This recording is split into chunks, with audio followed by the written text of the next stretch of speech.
Assalamualaikum warahmatullahi wabarakatuh. I am Sadur Rahman, your computer teacher. Today is our first lecture of Chapter 10 Basic HTML5 Commands, dated on 14th September 2020. Chapter 10 Basic HTML5 Commands. Lecture content. आज के lecture में हम discuss करेंगे सबसे पहले कि HTML basic HTML commands क्या होती हैं और हम क्या इस चैप्टर में हम कौन कौन सी कमांड्स पढ़ेंगे। इसके अलावा सेकंड क्या है कि हम HTML एलिमेंट्स को रिव्यू करेंगे दोबारा, और उसके बाद थर्ड जो हमारा टॉपिक है वो ये है कि हम डेप्रिकेटेड एलिमेंट्स के बारे में पढ़ेंगे, पैराग्राफ, हॉरिजॉन्टल रूल और हेडिंग्स के बारे में पढ़ेंगे। चलें जी, स्टार्ट करते हैं। Introduction. In this chapter, we will learn some basic HTML5 commands.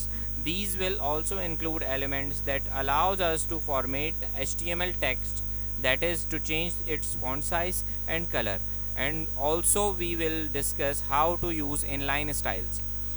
आज के इस चैप्टर में हम डिस्कस करेंगे कि HTML5 की जो कमांड्स हैं वो क्या कमांड्स होती हैं, और HTML एलिमेंट्स के का भी हम इस्तेमाल करेंगे, और उन HTML एलिमेंट्स का हम इस्तेमाल करेंगे जो कि हमें अलाउ करते हैं कि हम HTML का जो टेक्स्ट है, यानी कि जो वेब ब्राउज़र पर जो भी टेक्स्ट डिस्प्ले हो रहा होगा उसे किस तरह से फॉर्मेट किया जा सके। जैसे कि फॉर एग्जांपल उसका फ़ॉन्ट साइज़ कैसे चेंज कर सकते हैं, उसका कलर कैसे चेंज कर सकते हैं, उस टेक्स्ट को शेडो कैसे दे सकते हैं, टेक्स्ट का जो फ़ॉन्ट फैमिली है कि उसका कौन सा फ़ॉन्ट रखना चाहते हैं, फ़ॉन्ट क्या नाम है, एरियल रखना चाहते हैं, टाइम्स न्यू रोमन रखना चाहते हैं, या बैकग्राउंड का कलर कैसे चेंज करेंगे। जो भी फॉर्मेटिंग हम टेक्स्ट के ऊपर अप्लाई करना चाहते हैं वो इंशाल्लाह हम इस चैप्टर में सीखेंगे।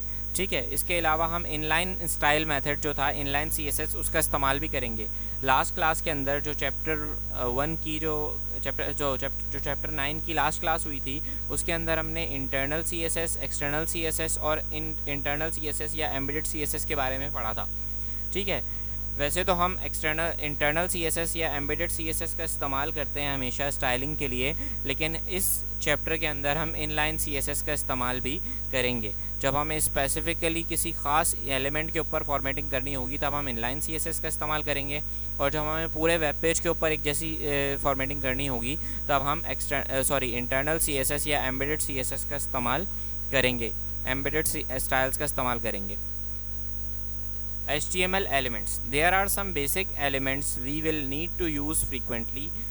इस चैप्टर के अंदर कुछ बेसिक एलिमेंट्स हैं जो कि हम ज़रूर इस्तेमाल करेंगे और कई बार इस्तेमाल करेंगे फ्रीक्वेंटली, और उन्हें हम वन बाय वन डिस्कस करेंगे। और CSS स्टाइल उन्हें फॉर्मेट करने के लिए, यानी कि जो भी टेक्स्ट है उसकी फॉर्मेटिंग करने के लिए हम CSS स्टाइल्स का इस्तेमाल करेंगे, क्योंकि हम जानते हैं कि किसी HTML के अंदर अगर हमें स्टाइलिंग करनी है, फॉर्मेटिंग करनी है, तो वो CSS के बिना मुमकिन नहीं है। तो CSS स्टाइलिंग के लिए हम CSS का इस्तेमाल करेंगे। डेप्रिकेटेड एलिमेंट क्या होता है कि there are some elements that are called deprecated elements. कुछ एलिमेंट्स HTML5 के अंदर ऐसे हैं जो कि डेप्रिकेटेड एलिमेंट कहलाते हैं। अब जैसे कि सेंटर एलिमेंट है, CENTER। याद रहे कि HTML एलिमेंट के अंदर, HTML कोड के अंदर हमेशा सेंटर की स्पेलिंग CENTER लिखेंगे, CENTRE नहीं लिखेंगे। ठीक है। इसका मतलब क्या है कि ये टेक्स्ट को क्या कर देता है, सेंटर अलाइन कर देता है। टेक्स्ट हमारा सेंटर में लिखा हुआ नज़र आना शुरू हो जाता है। ठीक है। तो ये एलिमेंट क्या कहलाता है, ये एलिमेंट कहलाता है डेप्रिकेटेड एलिमेंट। ठीक है। लेकिन डेप्रिकेटेड एलिमेंट का इस्तेमाल हम ज़्यादातर हम अपने कोड में नहीं करेंगे। क्यों? क्योंकि ये अब ऑब्सोलेट हो चुका है, यानी कि इसका इस्तेमाल अब काफ़ी हद तक ख़त्म हो चुका है, और आने वाले वक्त के अंदर इसका इस्तेमाल मुकम्मल ख़त्म हो जाएगा। इसलिए हम अब कोशिश करेंगे कि हम इसका इस्तेमाल अपने कोड के अंदर ना करें। पैराग्राफ एलिमेंट क्या करता है? पैराग्राफ एलिमेंट वेब ब्राउज़र को ये बताता है कि जो नंबर ऑफ़ लाइंस जो हम लिखने जा रहे हैं वो एक पैराग्राफ की लाइंस हैं, और क्या HTML ब्राउज़र क्या करता है कि वो पैराग्राफ से पहले एक लाइन और पैराग्राफ के बाद एक लाइन का गैप दे देता है, यानी कि एक एम्प्टी लाइन इंसर्ट कर देता है पैराग्राफ से पहले भी और पैराग्राफ के बाद भी। तो हमें पैराग्राफ लिखते वक्त हमें, अगर हम P का टैग नहीं लगाएंगे तो हमें पैराग्राफ से पहले और पैराग्राफ के बाद में लाइन ब्रेक फंक्शन, यानी जो BR फंक्शन होता है वो इस्तेमाल करना पड़ेगा। एक लाइन पीछे छोड़ने के लिए पैराग्राफ से पहले और एक लाइन बाद में पैराग्राफ के बाद छोड़ने के लिए। लेकिन अगर हम पैराग्राफ का टैग ओपन कर देंगे तो हमें BR का टैग ओपन करने की ज़रूरत नहीं होगी। ठीक है। और पैराग्राफ का जो ये एलिमेंट है इसका एक ऑन टैग भी होता है और एक ऑफ टैग भी होता है, दोनों एंड ऑफ टैग्स इसमें मौजूद होते हैं पैराग्राफ के अंदर। क्यों? क्योंकि ये एक कंटेनर एलिमेंट है। Now we will discuss horizontal rule. Horizontal rule क्या होता है? हॉरिजॉन्टल रूल एलिमेंट HR के नाम से हम HTML कोड के अंदर लिखते हैं, यानी कि less than sign HR and फिर ग्रेटर देन साइन। ठीक है, ये एक एम्प्टी एलिमेंट है और इसका कोई एंड टैग नहीं होता। ठीक है, ये किसी भी पैराग्राफ के लास्ट के अंदर, आखिर के अंदर हम लिखते हैं। ये क्या करता है कि अगर HTML एलिमेंट के अंदर हम चाहते हैं कि हमारा कंटेंट सेपरेट हो जाए, तो हॉरिजॉन्टल एक बिल्कुल पूरी वेब ब्राउज़र जो है, वेब पेज जो है उसके बिल्कुल सेंटर में जहाँ पैराग्राफ एंड हो रहा होता है, उसके बाद ये एक हॉरिजॉन्टल लाइन शो कर देता है। ठीक है, इसके बाद हमारे पास है हेडिंग एलिमेंट्स। हेडिंग एलिमेंट्स क्या सिखाते हैं? हेडिंग एलिमेंट्स जो है वो ब्राउज़र को ये बताते हैं कि जो पीस ऑफ टेक्स्ट हम लिख रहे हैं, जो भी टेक्स्ट हम लिख रहे हैं वो एक हेडिंग है। तो ब्राउज़र क्या करता है, उस पीस ऑफ टेक्स्ट को या उस हेडिंग वाले टेक्स्ट को नॉर्मल टेक्स्ट से डिफरेंट दिखाता है। ठीक है, HTML provide 6 heading levels. HTML 6 heading levels हमें प्रोवाइड करता है। ठीक है, जो हेडिंग्स हैं वो कंटेनर एलिमेंट होती हैं। इसका मतलब ये हुआ कि इनका एक ऑन टैग भी होता है और एक ऑफ टैग भी होता है, और इसे इस तरह से लिखा जाता है कि HN heading less than sign फिर HN का मतलब ये है कि H हेडिंग के लिए और N जो है यहाँ पर नंबर ऑफ हेडिंग, यानी हेडिंग लेवल, जो भी हेडिंग लेवल आप डिफाइन करना चाहते हैं, पहला हेडिंग लेवल, दूसरा, तीसरा, चौथा, पांचवा या छठा, टोटल 6 हेडिंग लेवल्स हैं। तो जो भी हेडिंग लेवल आप यहाँ डिफाइन करना चाहते हैं वो यहाँ N की जगह आ जाएगा। ठीक है, उसके बाद दिस इज़ अ हेडिंग और फिर हेडिंग लेवल का जो टैग है वो यहाँ पर क्लोज हो जाएगा। ठीक है, इसके बाद हेडिंग 1 जो है वो क्या है कि सबसे प्रोमिनेंट, जो सबसे बड़ी साइज़ की हेडिंग, सबसे प्रोमिनेंट हेडिंग आप दिखाना चाहते हैं वो हेडिंग 1 हो जाएगी। तो हेडिंग 2 उससे कम प्रोमिनेंट होगी, हेडिंग 3 उससे और कम प्रोमिनेंट होगी, हेडिंग 4 उससे और कम प्रोमिनेंट होगी, और हेडिंग 6 सबसे लीस्ट प्रोमिनेंट हेडिंग होगी, यानी कि बिल्कुल हेडिंग 1 के मुकाबले में बिल्कुल लीस्ट प्रोमिनेंट हेडिंग जो होगी वो हेडिंग 6 होगी। ठीक है, तो आज के कंटेंट में हमारे पास यही टॉपिक्स थे, तो हमने डिस्कस किए। अब फर्दर जो है वो हम क्या करेंगे, अब फर्दर हम सबसे पहले तो नोटपैड के ऊपर जाकर इस काम को सीखेंगे कि किस तरह से जो है ये हम इसको अप्लाई कर सकते हैं। ठीक है, तो नोटपैड की फ़ाइल मैं ओपन करूँगा और आप लोगों को सिखाऊंगा कि किस तरह से हम इसे अप्लाई कर सकते हैं। तो अब हम देखेंगे कि सबसे पहले नोटपैड को ओपन करना है। तो नोटपैड में पहले स्टार्ट मेन्यू, फिर प्रोग्राम्स, और प्रोग्राम्स में जाने के बाद हमारे पास एसेसरीज़ के ऑप्शन के अंदर हमारे पास नोटपैड मौजूद होता है। ठीक है, ये रहा विंडोज़ एसेसरीज़ और उसके बाद यहाँ पर नोटपैड। ठीक है, यहाँ पर हमने नोटपैड ओपन कर लिया। सबसे पहले हम HTML का जो बेसिक कोड है वो लिख लेंगे, यानी कि डॉक टाइप HTML डिफ़ाइन कर लिया हमने। याद रहे कि बेहतर है कि हम लोअर केस में ही लिखें, इसलिए मैं यहाँ पर जो कुछ लिख रहा हूँ वो लोअर केस में लिख रहा हूँ। ठीक है, उसके बाद HTML का टैग ओपन करेंगे जो सबसे ज़्यादा ज़रूरी है, फिर हेड का टैग ओपन कर लेंगे, उसके बाद यहाँ पर हेड का टैग क्लोज़ कर देंगे। ठीक है, उसके बाद यहाँ पर बॉडी का टैग ओपन कर लेंगे और बॉडी का टैग यहाँ पर क्लोज़ कर दिया हमने। ठीक है, ऑलराइट। उसके बाद यहाँ पर HTML का टैग जो तो हमने ओपन किया था वो भी क्लोज़ कर दिया। ठीक है, अब हमें क्या करना है, अब हमें यहाँ पर बॉडी के अंदर सेंटर में पैराग्राफ लिखना है। ठीक है, और हेड के अंदर हमारी फॉर्मेटिंग आ जाएगी, यानी कि मिसाल है कि हमारा टाइटल आ जाएगा। ठीक है, तो मैंने टाइटल का नाम दे दिया पैराग्राफ। ठीक है, यहाँ पर हम पैराग्राफ किस तरह से अप्लाई किया जाता है उसको सीखेंगे। तो यहाँ पर पैराग्राफ का नाम मैंने दे दिया, टाइटल क्या दे दिया वेबसाइट का, पैराग्राफ, और यहाँ पर मैंने टाइटल का जो टैग है वो क्लोज़ कर दिया। ठीक है, टाइटल का टैग क्लोज़ कर दिया, हेड आ गया यहाँ पर। उसके बाद हमने यहाँ पर पैराग्राफ लिखना है। ठीक है, तो मैं यहाँ पर पैराग्राफ का टैग ओपन करूँगा, ये मैंने पैराग्राफ का टैग ओपन किया। अब यहाँ पर मैं कोई भी पैराग्राफ लिख लूँगा, मिसाल है कि मैं यहाँ पर पैराग्राफ वर्ड से एक पैराग्राफ लेकर आ जाता हूँ, वो यहाँ पर लिख लेता हूँ। ठीक है,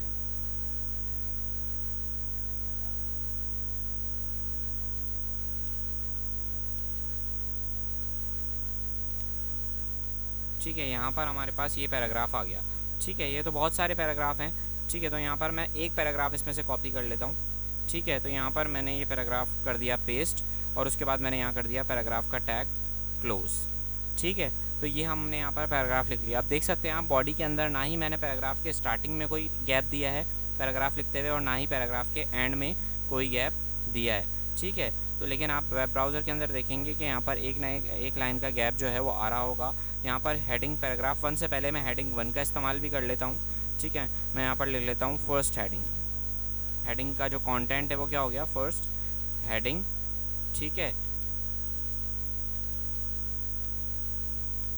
और यहाँ पर मैंने हेडिंग 1 का जो टैग है वो मुझे क्लोज़ करना है, तो मैंने यहाँ पर हेडिंग 1 का टैग क्लोज़ कर दिया। ठीक है, अब आप यहाँ देखेंगे कि पैराग्राफ हेडिंग 1 के बाद भी एक लाइन का गैप आ रहा होगा और पैराग्राफ से ख़त्म होने से पहले भी एक लाइन का गैप आ रहा होगा। ठीक है, तो इस तरह से हम यहाँ पर पैराग्राफ ओपन करते हैं। और अगर मुझे यहाँ पर हॉरिजॉन्टल रूल ब्रेक लगाना है, ठीक है, तो क्या करूँगा, मैं यहाँ पर पैराग्राफ जहाँ एंड हो रहा है वहाँ पर मैं HR का टैग ओपन कर दूँगा। ठीक है, उसके बाद मैं यहाँ पर इस प्रोग्राम को सेव करूँगा। जहाँ जिस लोकेशन पे भी आप सेव करना चाहते हैं कर लें, मैं डेस्कटॉप पे सेव कर रहा हूँ। ठीक है, मैंने इस प्रोग्राम का नाम रख दिया पैराग्राफ, और याद रहे कि सेव करते हुए .htm या .html लिखना ना भूलें। ठीक है, तो यहाँ पर मैंने .html लिखकर इसको सेव कर दिया। ठीक है, अब मैं इस फाइल को बंद कर रहा हूँ। अब अगर मुझे इस फाइल से नोटपैड की फ़ाइल खोलनी है तो मैं इस पैराग्राफ की फ़ाइल पर राइट क्लिक करूँगा, ओपन विद में जाके इसको नोटपैड पर क्लिक करूँगा तो यहाँ नोटपैड की फ़ाइल ओपन हो गई। और अगर इस फाइल के ऊपर मैं डबल क्लिक करूँगा या ओपन विद में जाके मैं कोई भी वेब ब्राउज़र यहाँ इस्तेमाल करूँगा, मैं मोज़िला फायरफॉक्स इस्तेमाल कर रहा हूँ। ठीक है, या चलें गूगल क्रोम यूज़ कर लेते हैं। ठीक है, तो गूगल क्रोम यूज़ कर रहा हूँ तो आप यहाँ देख सकते हैं कि HR की वजह से यहाँ पर एक हॉरिजॉन्टल लाइन आ रही है बीच में। ठीक है, और पैराग्राफ से पहले भी एक लाइन का गैप आ रहा है और पैराग्राफ के बाद भी एक लाइन का गैप आ रहा है। ठीक है, अगर आप गौर करें तो यहाँ पर हेडिंग के बाद ज़्यादा गैप आ रहा है। इसका मतलब क्या है कि यहाँ पर पैराग्राफ के बाद 2 लाइन का गैप, पैराग्राफ से पहले एक लाइन का गैप आ रहा है और एक लाइन का जो गैप आ रहा है वो हेडिंग 1 के बाद, यानी हेडिंग 1 ख़त्म होने की वजह से आ रहा है। ठीक है, और जो पैराग्राफ का जो हमारी वेबसाइट का टाइटल था पैराग्राफ, वो यहाँ पर टॉप पर लिखा हुआ नज़र आ रहा है। ठीक है, अब अगर फर्दर हम इस प्रोग्राम में चाहते हैं कि इस प्रोग्राम में मिसाल है कि हम चाह रहे हैं कि बैकग्राउंड में कलर भी आ जाए। ठीक है, तो बैकग्राउंड का कलर कैसे चेंज करेंगे कि हेडिंग, ये जो हमारी कोडिंग है, ठीक है, यहाँ पर हेड है तो यहाँ पर टाइटल का टैग जहाँ क्लोज़ हो रहा है वहाँ पर सबसे पहले हम स्टाइल का टैग ओपन करेंगे जो कि बहुत ज़रूरी है। ठीक है, उसके बाद यहाँ पर मैंने स्टाइल का टैग क्लोज़ कर दिया। ठीक है, अच्छा, अब स्टाइल के टैग के अंदर मैंने क्या लिखना है, मैंने बॉडी के ऊपर बैकग्राउंड कलर अप्लाई करना है ना, तो मैं लिखूँगा बॉडी कर्ली ब्रैकेट क्लोज़। ठीक है, और यहाँ अंदर इसके कर्ली ब्रैकेट के अंदर लिखूँगा बैकग्राउंड डैश कलर कॉलन, और कॉलन के आगे मैं जो भी कलर लिखना चाहता हूँ वो डिफ़ाइन कर दूँगा, जैसे कि मैं यहाँ पर येलो कलर डिफ़ाइन कर रहा हूँ। ठीक है, उसके बाद यहाँ मैंने लगाया सेमी कॉलन और उसके बाद मैंने यहाँ कर दिया इसको सेव। जब मैं सेव करूँगा तो मैं वेब ब्राउज़र पर जाऊँगा तो मुझे कोई फ़र्क नज़र नहीं आएगा, लेकिन जब मैं रिफ़्रेश करूँगा तो यहाँ पर मुझे इसकी इम्प्लीमेंटेशन नज़र आ रही है। ठीक है, तो यहाँ पर इस तरह से हम बैकग्राउंड कलर भी अप्लाई कर सकते हैं। हेडिंग 1 भी हमने लिख लिया और पैराग्राफ भी हमने लिख लिया। ठीक है, अब फर्दर मैं क्या चाहता हूँ कि मैं इस प्रोग्राम को कॉपी करके या फिर मैं एक नोटपैड की फ़ाइल मज़ीद खोलता हूँ। ठीक है, यहाँ पर मैं क्लोज़ कर देता हूँ। अब मज़ीद मैं हेडिंग लेवल्स आपको समझाता हूँ कि हेडिंग लेवल्स किस तरह से हम ओपन करते हैं। तो मैंने फिर से नोटपैड ओपन किया। ठीक है, वहाँ पर मैं फिर से जो है वो HTML का एक कोड लिखूँगा। सबसे पहले मैं लिखूँगा doctype HTML। ठीक है, दोबारा लिखने के बजाय मैं पिछले कोड से यहाँ पर कॉपी कर लेता हूँ। ठीक है, तो यहाँ पर मैंने पूरा कोड कॉपी किया और ये मेरी नई फ़ाइल जो नोटपैड की है मैंने यहाँ पर पेस्ट कर दिया। ठीक है, बैकग्राउंड कलर मैं रहने देता हूँ। पैराग्राफ के टाइटल की जगह अब आ जाएगा हेडिंग का टाइटल। ठीक है, और हेडिंग के टाइटल के बाद आपके पास आ जाएगा यहाँ पर फर्स्ट हेडिंग, तो यहाँ पर लिखी हुई है। पैराग्राफ की यहाँ पर मुझे ज़रूरत नहीं है। ठीक है, तो यहाँ पर पैराग्राफ का जो टैग है ये मैं यहाँ पर बंद कर हटा देता हूँ। ठीक है, अब मुझे यहाँ पर heading levels, different heading levels लिखने, मैं यहाँ पर टोटल 6 हेडिंग लेवल लिखूँगा आपके सामने।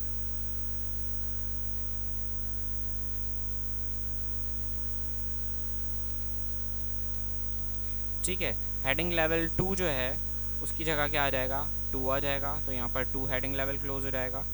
फिर फर्दर 3 आ जाएगा, तो यहाँ पर 3 ओपन होगा और 3 क्लोज हो जाएगा। हेडिंग लेवल 3 आ गया। फिर हेडिंग लेवल 4, हेडिंग लेवल 5 और हेडिंग लेवल 6 आ गया। मैक्सिमम 6 हेडिंग लेवल्स होते हैं, इसके अलावा हेडिंग लेवल्स नहीं होते। ठीक है, तो यहाँ पर हमारे पास आ गया हेडिंग लेवल 5 और यहाँ आ गया हेडिंग लेवल 4। ठीक है, अब मैं इसको यहाँ पर क्या करूँगा, सेव कर दूँगा। ठीक है, जब मैं सेव करूँगा तो फिर से वो मुझसे फ़ाइल नेम पूछेगा, तो मैं यहाँ पर हेडिंग नेम फाइल नेम रख दिया मैंने हेडिंग और .html।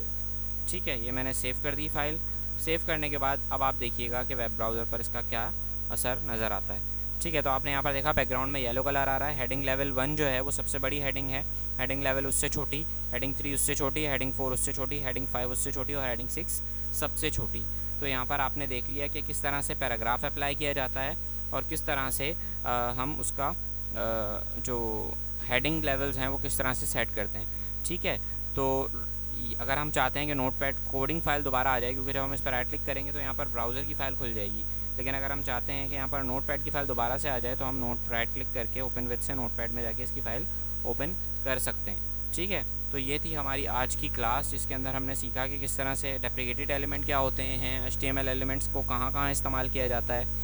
ठीक है, इसके अलावा हमने यहाँ सीखा कि पैराग्राफ किस तरह से इम्प्लीमेंट किया जाता है, हॉरिजॉन्टल रूल क्या होता है और हेडिंग लेवल्स किस तरह से अप्लाई किए जाते हैं और हेडिंग लेवल का मतलब क्या है।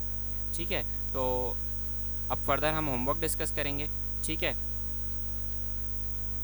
होमवर्क, तो होमवर्क ये है कि आपने एक HTML कोड लिखना है नोटपैड के अंदर, जिसके अंदर 6 हेडिंग लेवल्स होंगे और उन 6 हेडिंग लेवल्स के बीच में, यानी कि हर हेडिंग लेवल के बाद एक पैराग्राफ, हेडिंग लेवल 2 के बाद एक पैराग्राफ, हेडिंग लेवल 3 के बाद एक पैराग्राफ, हेडिंग लेवल 4 के बाद एक पैराग्राफ, हेडिंग लेवल 5 के बाद एक पैराग्राफ और हेडिंग लेवल 6 के बाद एक पैराग्राफ। तो टोटल 6 हेडिंग्स और 6 पैराग्राफ्स होंगे और उसके बैकग्राउंड में जो बैकग्राउंड कलर होगा वो ग्रीन कलर होना चाहिए। ठीक है, तो ये एक प्रोग्राम आपने मुझे बनाकर देना, सेंड करना है। ठीक है, पैराग्राफ आपकी मर्ज़ी का हो सकता है, हेडिंग के नेम, हेडिंग का जो भी नाम आप रखना चाहते हैं वो आप रख लें, कोई भी कंटेंट डिसाइड कर लें। उसमें 6 हेडिंग लेवल्स होने चाहिए, 6 पैराग्राफ होने चाहिए और बैकग्राउंड में जो है वो ग्रीन कलर होना चाहिए। ठीक है, और उसकी जो जब आप उसको सेव कर लेंगे तो .html के साथ आप उस प्रोग्राम को सेव कर लेंगे। ठीक है, और नोटपैड की जो उसकी फ़ाइल है, जो उसकी .html की नोटपैड की फ़ाइल है वो भी आप मुझे सेंड करेंगे। साथ ही साथ जो उसका जो रिज़ल्ट वेब ब्राउज़र पर शो हो रहा होता है, उसकी वेब ब्राउज़र वाली फ़ाइल भी आप मुझे सेंड करेंगे। उसका यानी कि उसका जो रिज़ल्ट है उसकी पिक्चर भी आप मुझे सेंड करेंगे और आप मुझे उसकी नोटपैड की जो फ़ाइल है वो भी आप मुझे सेंड करेंगे, कोड वाली। ठीक है, तो दोनों मैं देखूंगा, या फिर आप नोटपैड .html के अंदर वो फाइल सेव कर दीजिएगा। ठीक है, अपना कोड लिखकर और आप मुझे वो सेंड कर दीजिएगा। ठीक है, उस नोटपैड की फ़ाइल को रन करके मैं खुद देख लूँगा कि उसका क्या रिज़ल्ट आ रहा है। ठीक है, तो ये फ़ाइल नोटपैड की जो फ़ाइल है .html के साथ, वो फ़ाइल आप मुझे जो हमारा स्कूल का वेब पोर्टल है वहाँ पर जहाँ हमारी क्लास शेड्यूल हुई हुई है उसी के नीचे कमेंट सेक्शन में पिक्चर या फ़ाइल पोस्ट करने का ऑप्शन मौजूद है। तो वहाँ पर आप नोटपैड की फ़ाइल इंसर्ट करेंगे, वहाँ पर अपना नाम लिखेंगे, क्लास लिखेंगे और साथ ही साथ आप HTML कोडिंग का जो नोटपैड जो टॉपिक है हेडिंग और पैराग्राफ का, वो हेडिंग कमेंट में लिखेंगे और उसको पोस्ट कर देंगे। वहाँ से मैं आपकी फ़ाइल डाउनलोड कर लूँगा और देख लूँगा कि आपने उसके अंदर क्या किया है। ठीक है, जज़ाकल्लाह क्लास, अपना ख्याल रखिएगा, अपना होमवर्क असाइनमेंट कंप्लीट कर लीजिएगा। अल्लाह हाफ़िज़।